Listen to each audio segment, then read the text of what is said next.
अरे कुछ बोलती क्यों नहीं? चिल्ला तो ऐसे रही थी जैसे कोई भूत देख लिया हो।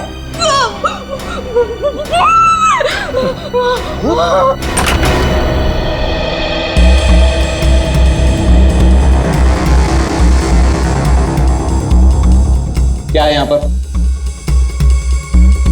नहीं साहब, मैंने देखा था यहाँ कोई था। मैंने अपनी आंखों से देखा था साहब। मंजू, मैं भी अपनी आंखों से देख रहा हूँ, मुझे तो कुछ दिखाई नहीं दे रहा।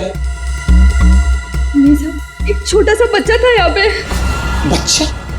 मंजू, तुम्हें पता है कि इस घर में मैं अकेला रहता हूँ?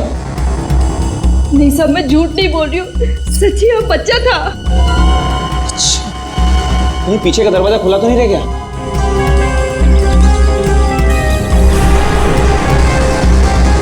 देखा, मैंने पहले ही कहा था, जरूर पीछे का दरवाजा खुला रह गया होगा। वो लड़का जरूर यहीं से अंदर आया होगा। किचन का काम छोड़कर बाथरूम की तरफ क्या करने गई थी? वो सब दूसरे बर्तन में दाल डाल रही थी और बर्तन टूट गया।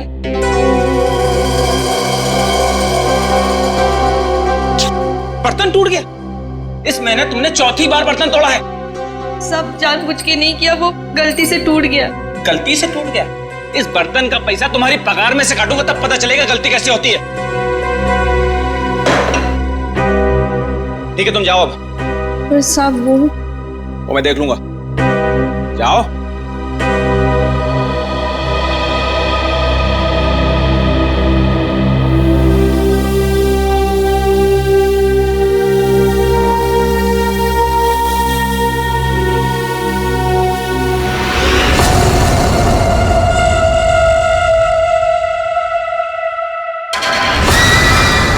इतने साल से काम कर रही है, फिर भी भरोसा नहीं है इस आदमी को मेरे पे। अरे बर्तन ही टूटा था ना, पगार काटने की काय जरूरत थी इसको? स्वतःला काय समजतो माहित नाही, खडूस कहीं का। काय झालं ना? अगं ए मंजू, काय झालं? अगं काय नाही ग, वो मेरा साहब है ना, जब देखो kit kit kit kit kit kit करता रहता है।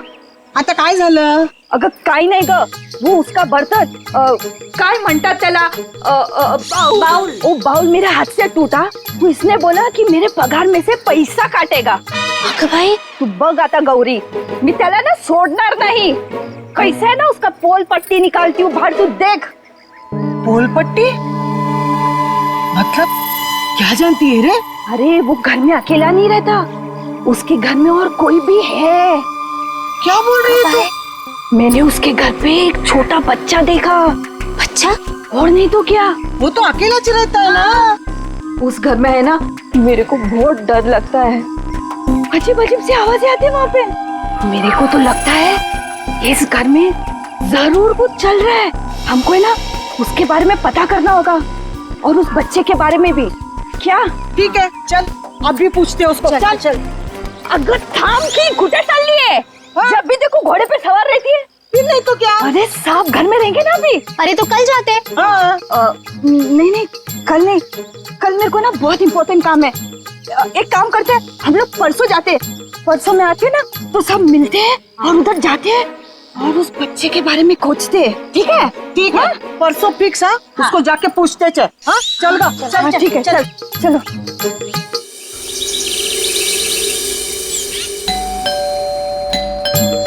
अरे एक और बार बजाना।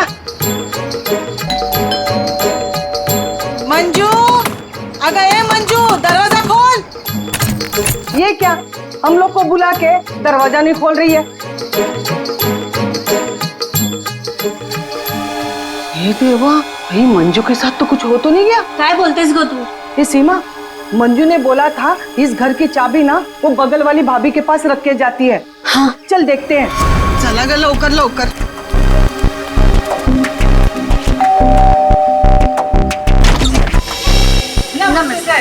नमस्ते साहब, वो मंजू विशाल साहब के घर की चाबी रख के गई है ना? मुझे तो पता नहीं, रुको पूछता हूँ। शोना, ए शोना।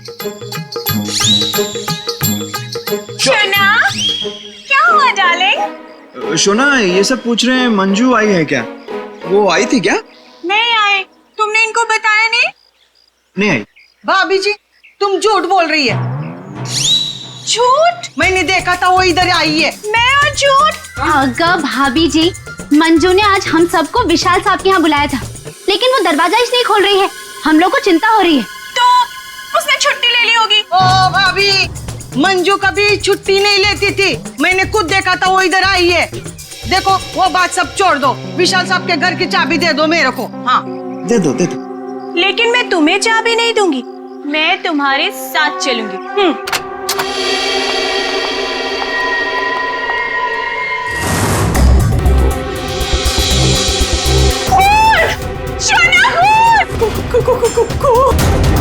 ये सब तुम लोगों ने किया है। अब मुझे समझ में आया कि मुझे और मेरे शोना को तुम लोग यहाँ क्यों लेकर आए। तुम मुझे और मेरे शोना को फंसाने की साजिश बिछा रहे हो। मैम साहब, बहुत देर से सुन रही हूँ मैं तेरा। हाँ, ये सब तुमने किया है। एक तो चाबी देने के लिए नाटक कर रही थी और इधर हम लोगों के साथ आके एक्टिंग कर रही हो। हाँ? अच्छा, अभी बताती हूँ। शोना, शोना फोन लगाओ सीआईडी को। हाँ, बुलाओ बुलाओ, मैं भी देखती है, मैं इधर ही खड़ी है, बुलाओ जल्दी से।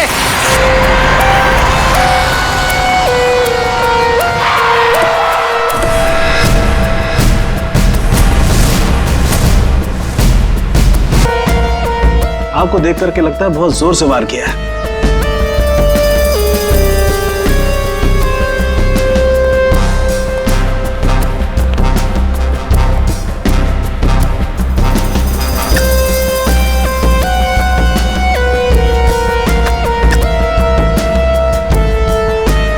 ये चाकू तो किचन का ही है।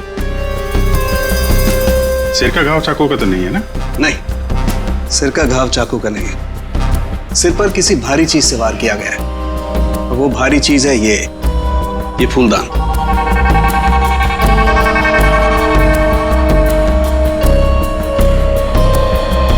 सर हमारे बहुत अच्छे पड़ोसी थे ये। देखिए हम पर कितना भरोसा करते थे। सारे घर की चाबी मुझे ही दे रखी थी, है ना शोना? हाँ शोना। अच्छा, जबरदस्त हाथापाई हुई है।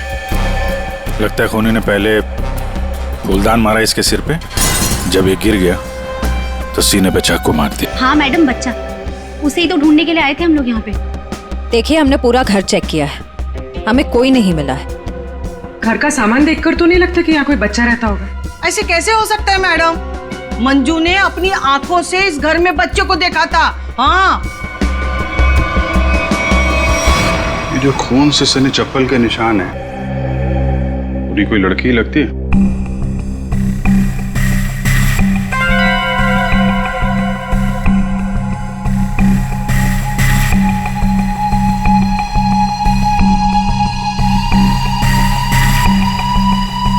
हो सकता है अभिजीत, पूरी कोई लड़की हो सकती है। मानसी कौन है?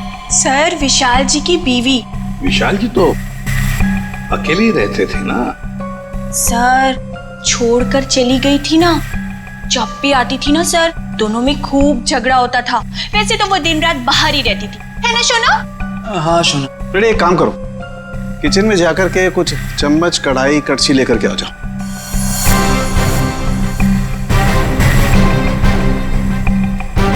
भाभी जी, जरा एक गिलास पानी मिलेगा? जी।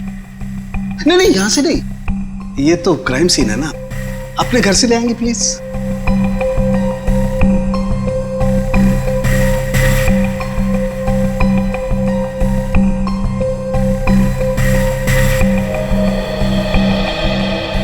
Thank you. वेलकम, है ना शोना? हाँ शोना।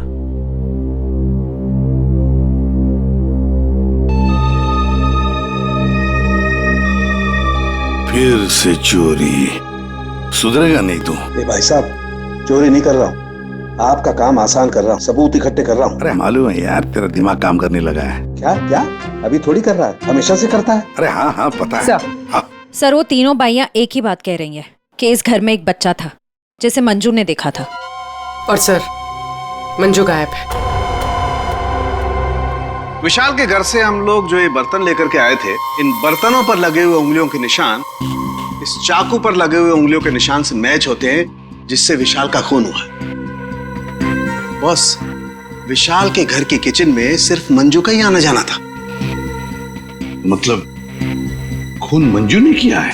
बिल्कुल, खून मंजू ने किया, लेकिन मंजू के साथ एक और आदमी भी था।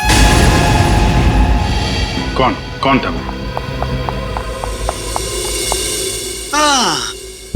आइए आइए।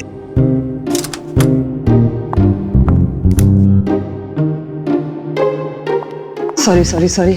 ये टाइम है आपके आने का। वो सर एक्चुअली बाहर है ना। अरे बाहर बारिश बहुत है सर, ऑटो टैक्सी आसानी से मिलती नहीं है। ऐसे में बेचारी तारिका जी इतनी मुसीबत से यहाँ पर आई हैं और आप उन्हें डांट रहे हैं। ओह अच्छा अच्छा, तो आपको तारिका जी से इतनी हमदर्दी है तो आप एक काम कीजिए, तारिका को लाने ले जाने की जिम्मेदारी ले लीजिए ना। हाँ आप कह दें तो कर देंगे ये भी।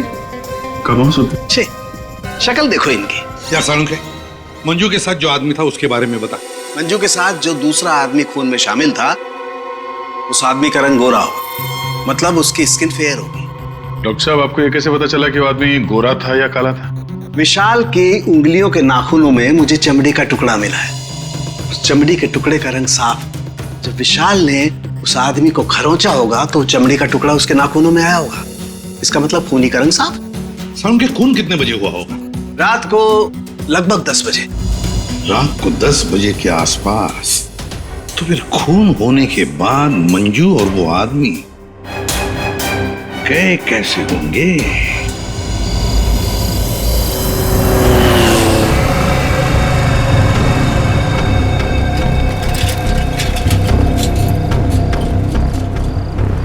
अरे सुनो भाई साहब। हाँ साहब। कल रात आपने यहाँ पे किसी ऐसी औरत को देखा जिसकी हाइट करीबन 5-5.25 फीट रही होगी और साड़ी पहनी थी उसने। रात 10-10:15 बजे की बात है। उसके साथ में एक बच्चा भी था। औरत बच्चा, हाँ याद आया साहब। एक औरत को मैंने छोड़ा तो था, वो इस गली से बाहर आई थी और मेरे ही ऑटो में बैठी थी, लेकिन तब बच्चा नहीं था उसके पास। बच्चा किसी आदमी के साथ बैठा था दूसरे ऑटो में। आदमी? वो देखने में गोरा था क्या? साहब अब इतना याद नहीं मुझे। उस औरत को छोड़ा कहाँ पे था तुमने? साहब उस औरत को काली नगर जाना था और मैंने उसे वहीं उतार दिया था। ठीक है, एक काम करो, जहाँ पे तुमने उस औरत को छोड़ा था ना, हमें वहाँ पहुँचा दो। ठीक है, चलिए साहब।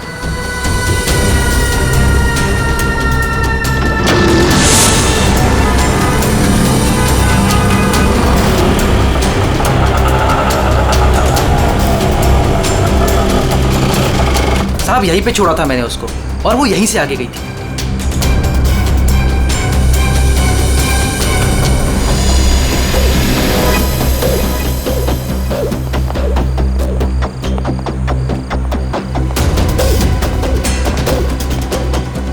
Excuse me.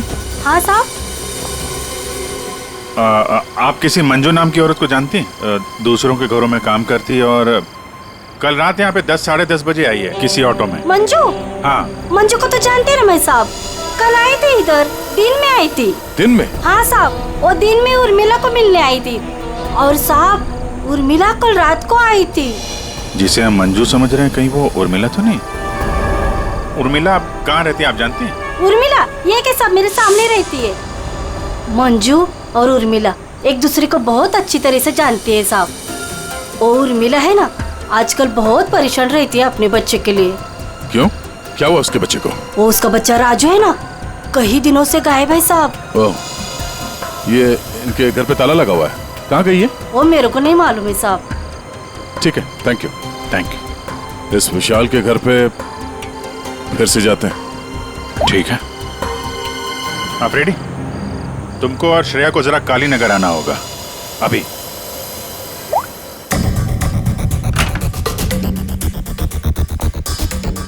अगर बच्चा यहाँ पे था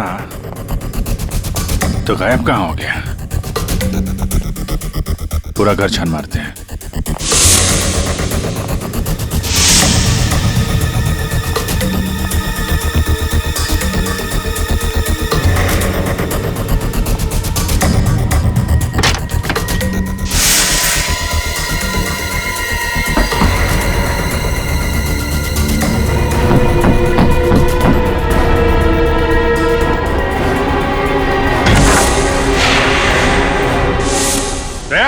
पूर्वी,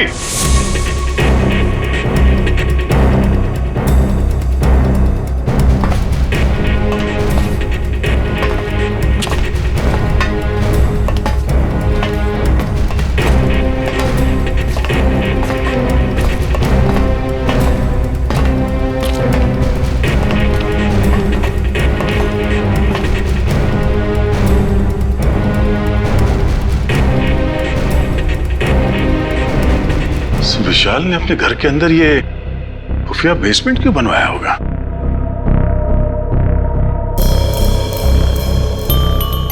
सर ये देखिए, यहाँ पर तो बच्चों के खिलौने और कपड़े भी हैं। बच्ची के कपड़े? ये देखो। सर लेकिन बच्चों को यहाँ किस लिए रखा गया होगा, वो भी इस तरह छुपा कर? मानसी, विशाल की पत्नी, उसे जरूर पता होगा क्या चल रहा है यहाँ पे। Wow! Oh my God sir, क्या स्किन है आपकी! आई मीन कितनी ग्लो कर रही है। वैसे आपको ब्यूटी टिप्स की कोई जरूरत तो नहीं है, लेकिन मैं आपकी स्किन को और भी ज्यादा सुंदर बना सकती हूँ। बस एक बार आपको मुझसे फेशियल करवाना पड़ेगा।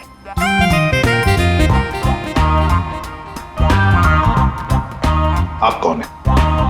मैं मानसी ब्यूटिशियन, विशाल की वाइफ। अच्छा, आप लोगों ने तो मुझे कॉल करके बुलाया था। देखिए, आप ये ब्यूटी टिप्स बाद में दीजिएगा। You know what?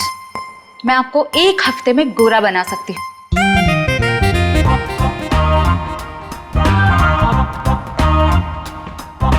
Excuse me. मैं और हैंडसम बनने के लिए क्या कर सकता हूँ? सॉरी, आपका कुछ नहीं हो सकता। हमने आपको यहाँ पे ब्यूटी टिप्स देने के लिए नहीं बुलाया। आपके पति विशाल अपने घर के बेसमेंट में बच्चों को क्यों रखते थे? हाँ? What? कौन सा बेसमेंट? कौन सा बच्चा? आप और विशाल जिस घर में रहते थे, वहां पे हमें एक सीक्रेट बेसमेंट मिला है, जहाँ पे वो बच्चों को छुपा के रखता था। Really? लेकिन सर उस घर में मैंने आज तक किसी कोई बेसमेंट को नहीं देखा। ये बच्चों के बारे में तो मैं पहली बार सुन रही। रहा सवाल विशाल का, तो वो तो एक नंबर का घटिया इंसान है। घटिया? So you know what?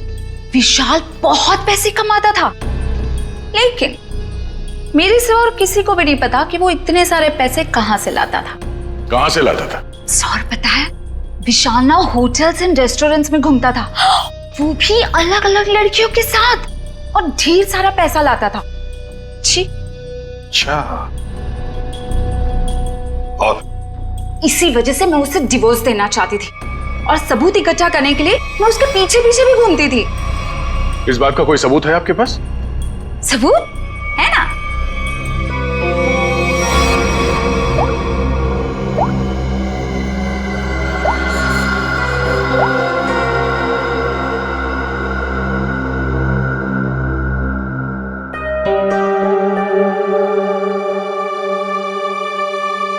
ये बच्चों को बेसमेंट में छुपा के रखना और इस विशाल का अलग अलग लड़कियों से मिलना, करता क्या होगा ये विशाल? ओ भाई साहब, पालक ले लो, पालक ले लो भाई साहब।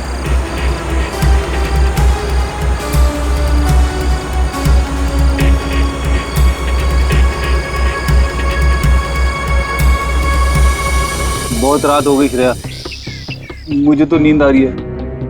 ठीक है सर, थोड़ी देर आराम कर लेते हैं।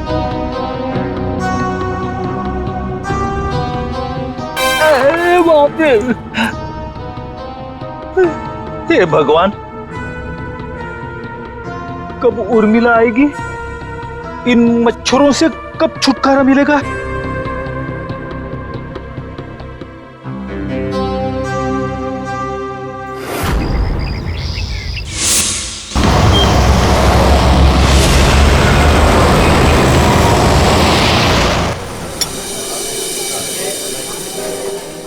एक्सक्यूज मी, सुनो जरा।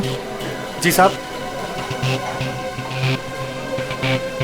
ये फोटो देखो, इस औरत को पहचानते हो? हाँ साहब, ये लड़की अक्सर यहाँ आती रहती है। आज आई है? आज सर वो देखो आ रही है।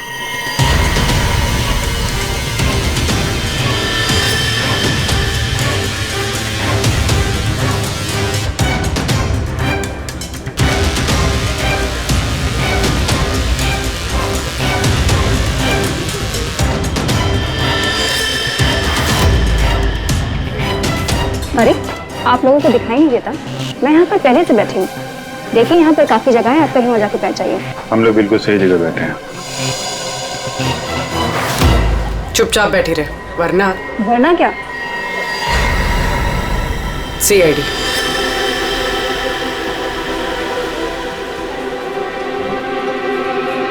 समझदार।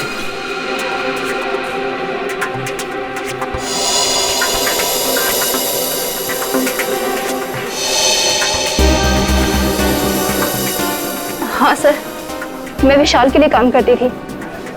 कैसा काम? सर वो विशाल बच्चों की खरीद फरोख्त करता था।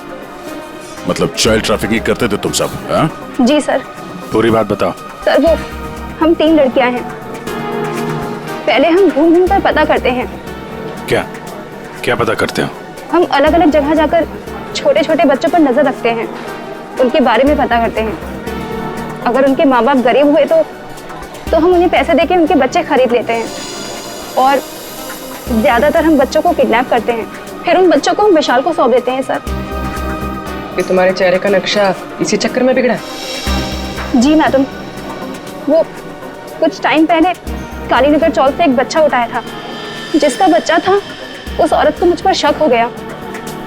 उसने चिल्ला चिल्लाकर सारे चौल वालों को इकट्ठा कर लिया और विशाल के अलावा और कौन कौन शामिल है इसमें? सर वो अमित। अमित? कौन कौन अमित? अमित हमारे साथ इस धंधे में काफी समय से है। कहाँ मिलेगा ये? मुझे उसका घर तो नहीं मालूम, लेकिन वो मुझे मिलने के लिए आदर्श नगर बुलाता है। और हाँ सर, वो अक्सर सफेद रंग की गाड़ी से आता है। सफेद का? नंबर याद है? मुझे नंबर तो याद नहीं है। नंबर याद नहीं है? उसके बारे में कुछ बताओ, कैसा दिखता है? जी हाँ सर, अमित देखने में गोरा है, दुबला पतला सा है। गोरा? स्केच बनवाओ उसका जरा। भाजी ले लो, भाजी ले लो। पालक पालक पालक पालक पालक पालक पालक पालक बिस्किट बिस्किट बिस्किट पालक पालक अच्छा ये उर्मिला। हाँ कविता। कहाँ थी रात भर तू? मैं बाद में बताती हूँ। अरे मेरी सुन तो पहले। कविता मैं बहुत परेशान हूँ, मैं बताती हूँ बाद में। अरे लेकिन सुन तो सही तू।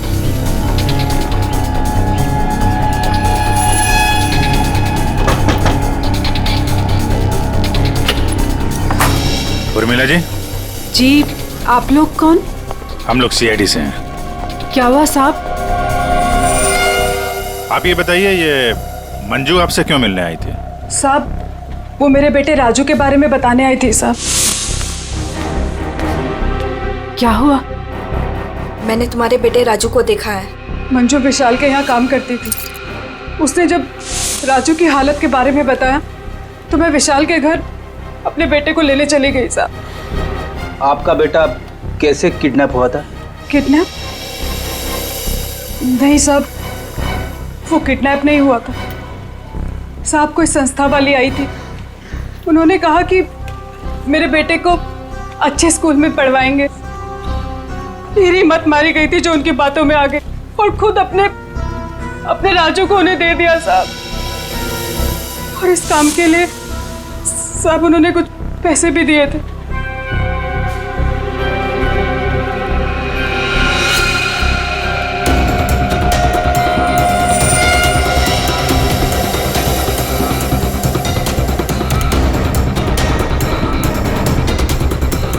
तो आप गई थी राजू को लेने के विशाल के घर पे?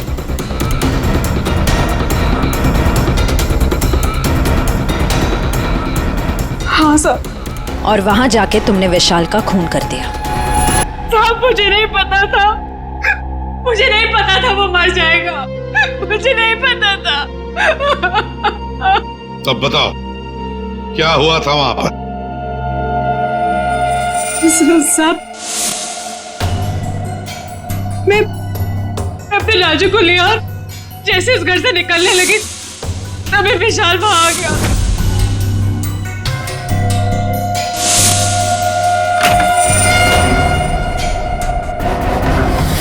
इतनी हिम्मत तू यहाँ तक आ गई? हाँ, मैं अपने बच्चे को इस नर्क से निकालने आई हूँ और मैं इसे निकाल के रहूंगी। मुझे कोई नहीं रोक सकता, कोई भी नहीं। तो तुमने विशाल को नहीं मारा? लेकिन एक बात नहीं समझ में आ रही है, जब तुम्हारा बेटा राजू तुम्हें विशाल के पास से मिल गया, तो फिर वो दोबारा गुंडों के हाथ में कैसे पहुंच गया? हाँ? साहब मैं जब अपने राजू को लेके विशाल के घर से निकली तो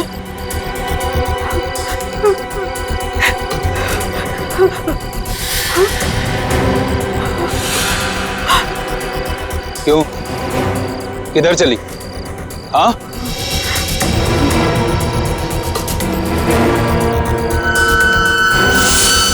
मेरे लिए मेरे बच्चे की जान सबसे कीमती है साहब। मैं क्या करती? मेरे राजू को ले गए साहब, ले गए। देखिए, आप हौसला मत हारिए, हम आपके राजू को जल्दी ले आएंगे।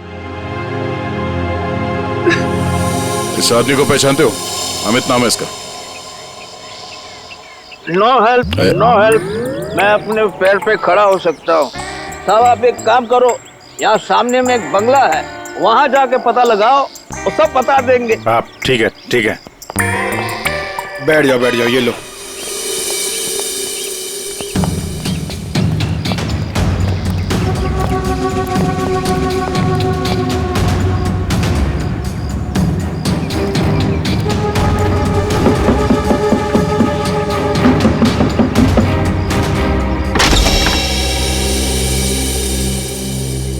जी कहिए। अमित है घर पे? जी नहीं, वो तो नहीं है। कहाँ गए? पता नहीं। आप? मैं उनकी पत्नी हूँ। और आप लोग? हम लोग सीआईडी से हैं।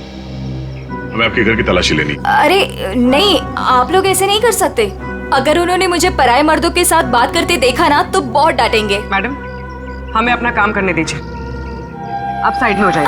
अरे अरे रुकिए, आप अंदर नहीं जा सकते। अरे रुकिए रुकिए रुकिए, मैडम आप समझाइए ना। भाई साहब रुकिए भाई साहब। अरे भाई साहब, मेरे पति आएंगे ना तो मुझे बहुत मारेंगे। मैडम कम से कम आप तो समझाइए इन्हें।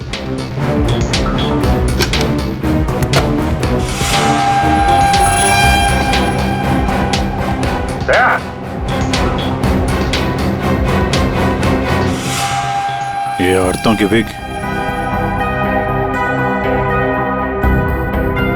पेंसिल हिल वाली सैंडल है, ये इतने मॉडर्न कपड़े। ये अमित की बीवी तो इतने बड़ा घूंघट वाली है, ये पहनती होगी क्या ये सब? ये विग, ये मॉडर्न कपड़े, ये सब किसके हैं? जी वो तो मैं कभी कभी उनके लिए बस। क्यों, क्या हुआ? आप जरा अपना घूंघट हटाएंगे? हे भगवान, आप कैसी बातें कर रहे हैं? मैं पराये मर्दों के सामने अपना घूंघट नहीं उठा सकती। मैं तो औरत हूँ, मुझे दिखा दीजिए अपना चेहरा। नहीं। अरे नहीं।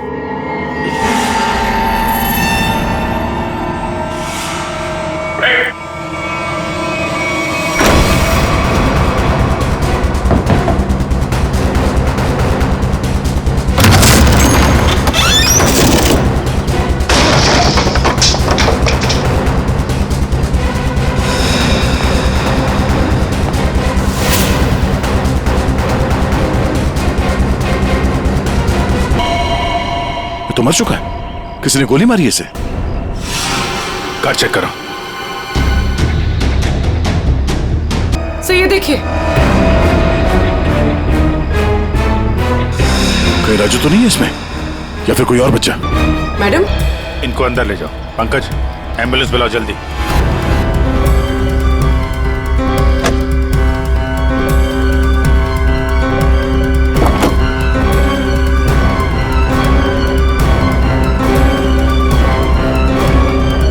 अभिजीत। हाँ? ये सैंडविच रेस्टोरेंट के इतने सारे बिल्स मलाड से यहाँ पे खाना मंगवाता था।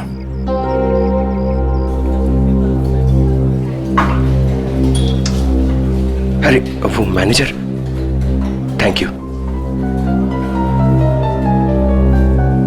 एक्सक्यूज मी सर, सर यहाँ पे कोई काम मिलेगा सर?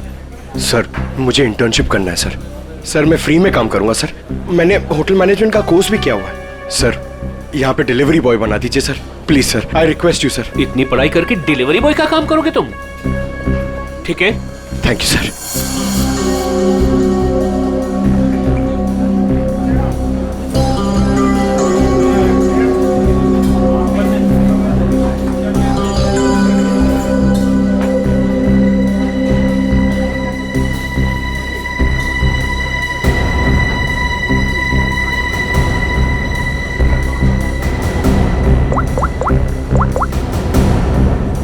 हेलो सर, सर 2-3 घर हैं जिन्होंने वो सैंडविचेस मंगाए जिसका बिल हमें अमित की गाड़ी में मिला है सर। सर एक बंगला है सर जो बहुत ही सुनसान जगह, बहुत सिक्लूडेड है, आसपास कुछ भी नहीं है। वहाँ पे ये सैंडविचेस रेगुलरली डिलीवर हुए हैं सर। वही जगह लगती है, एड्रेस देना उसका जरा। ओके, 13 नंबर ना। एक काम करो, मैं उस एड्रेस से ऑर्डर करता हूँ, तुम डिलीवरी लेके वहाँ पहुँचो। Okay? Yes sir, yes sir. Hello, हाँ कहिए। 4 सैंडविच, एड्रेस? हाँ, आ जाएगा, जल्दी भेज रहा हूँ। हाँ सुनो बेटा, सर मैं जाता हूँ सर, फ्री में डिलीवरी। हाँ जाओ, लेकिन डिलीवरी जल्दी करना। हाँ जाओ।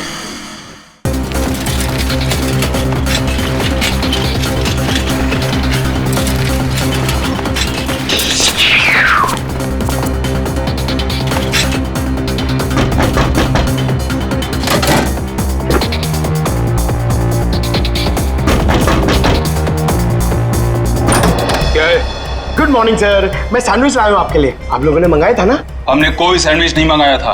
अरे तो किसी और ने मंगाया होगा। एक मिनट, किसी ने नहीं मंगाया था। चलो जाओ यहाँ से। अब आ गया है तो खाना तो पड़ेगा।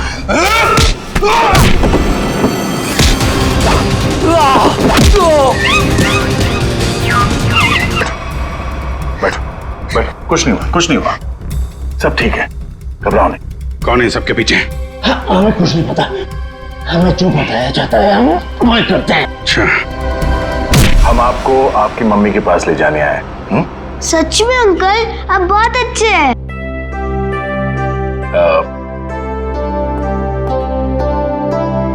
अच्छा बेटा, आपसे एक बात पूछनी।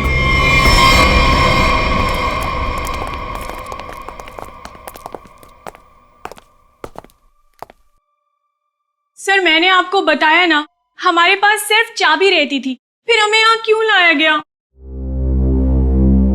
क्योंकि खूनी तुम में से ही कोई एक है। हम में से कोई एक? ये आप कैसे कह सकते हैं? क्योंकि यहाँ पे जितने भी लोग हैं उन सब के पास विशाल को मारने के लिए कोई ना कोई वजह है। क्यों मानसी जी? वजह? नो नो नो नो, मेरे पास कोई वजह नहीं। वो तो बस विशाल मुझे तलाक देना चाहता था और मैं उसका भांडा फोड़ना चाहती थी, दैट्स इट। अच्छा अच्छा अच्छा, तो इसीलिए सबूत इकट्ठा कर रही थी तुम विशाल के खिलाफ?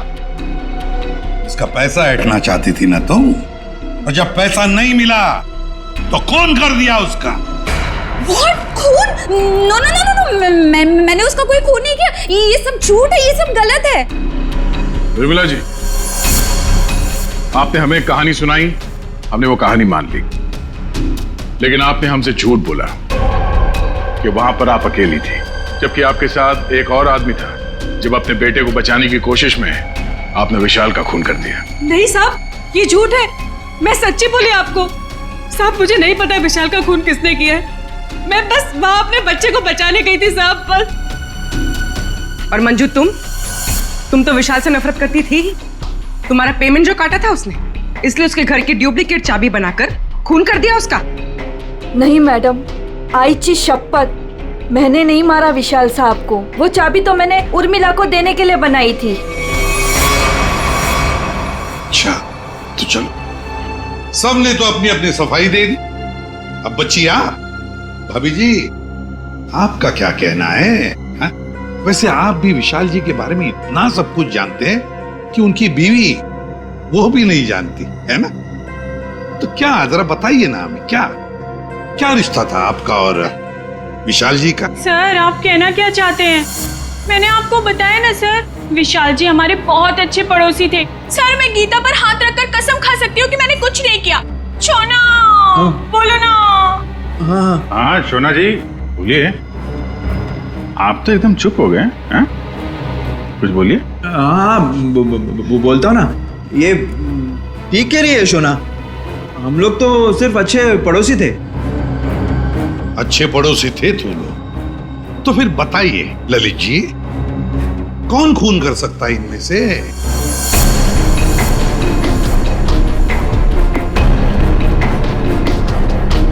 हाँ ये मंजू होगी। बच्चे को लेने गई थी और विशाल को मार दिया। अच्छा लेकिन हमें ऐसा नहीं लगता। विशाल का खून किया नहीं है, करवाया गया है। मालूम है किसने करवाया? क्या पूछना है अंकल? ये बताओ कि जब आप विशाल के घर पर थे तभी वहां पर आपने किसी और को देखा उसके साथ? हाँ। आप पहचानते हो उसे? हाँ। तुमने? मैंने विशाल का खून करवाया अमित से। मैंने ही पैसों के लिए बच्चों को बेचा। मुझे पैसे कमाने थे। पैसे कमाने थे तो कुछ भी करेगा। छोटे छोटे मासूम बच्चों को उनके माँ बाप से दूर रखा तुमने। पैसों के लिए इतना घिनौना काम किया। और जब मंजू ने राजू को पहचान लिया तो तुमने मंजू को भी मारने की कोशिश की ताकि वो तुम्हारे बारे में किसी को ना बताए। कानून तुम्हें कड़ी से कड़ी सजा देगा। अब जेल की सलाखों के पीछे सड़ते बैठना, तब तक फांसी का ऑर्डर तो आ ही जाएगा। अपने आसपास हो रहे अपराध और अन्याय के खिलाफ आवाज उठाना बहुत बहादुरी का काम होता है। और ये बहादुरी मंजू तुमने दिखाई, जिसकी वजह से राजू की जान बच गई। माँ, मैं भी एक दिन दया अंकल जैसा बनूंगा और सबकी मदद करूंगा। दया अंकल, प्रॉमिस कीजिए कि आप मुझे मिलने आते रहेंगे।